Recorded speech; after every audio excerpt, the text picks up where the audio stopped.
Frelimo Party candidate Daniel Chapo won the presidential elections with 70.67% of the vote, according to results released Thursday by Mozambique's National Electoral Commission. Independent candidate Venancio Mondlane finished second with 20%. The candidate for Renamo, Mozambique's traditional main opposition party, won less than 6% of the vote. The result cements the power that the ruling Frelimo Party has held since Mozambique won independence nearly 50 years ago. Some analysts predicted Frelimo would hold on to power, despite the enthusiasm young voters expressed for Mondlane ahead of the vote. The terrain is already prepared. Regardless of what we see, the enthusiasm, the dynamism of the young people that are rallying behind this opposition candidate, but we know that the status quo will prevail. Mondlane has said the vote was rigged. As his camp was building a case to challenge the election results, two prominent members of his party were shot and killed last weekend. While some say the shootings were politically motivated, current President Filipe Nyusi, who condemned the killings, warned against jumping to conclusions.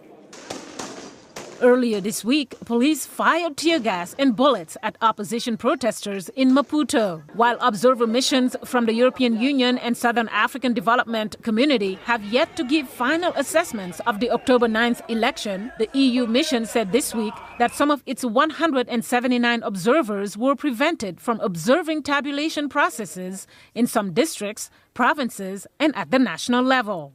But some analysts say the political rise of relatively young candidates like 47-year-old Chapo and 50-year-old Mondlane is still a good development for Mozambique. The youth have arrived in Mozambique, and I think that that's a good thing for Africa. And this is the first time that we see a turnover from the liberationist group in Mozambique. And so this is good. I hope that they bring youthful energy and they focus on the issues that are important to young Mozambicans.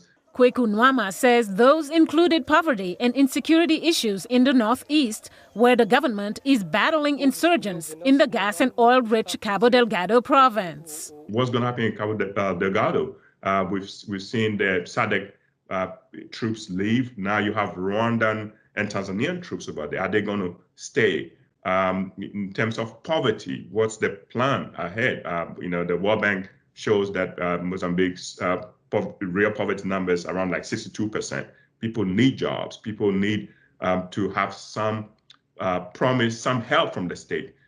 Meanwhile, runner-up candidate Mondlane has called for 2 days of national standstill and peaceful protest. A spokesperson for the U.S. State Department called on Mozambicans to reject violence and to use peaceful means to pursue electoral grievances. Mariama Diallo, VOA News, Nairobi.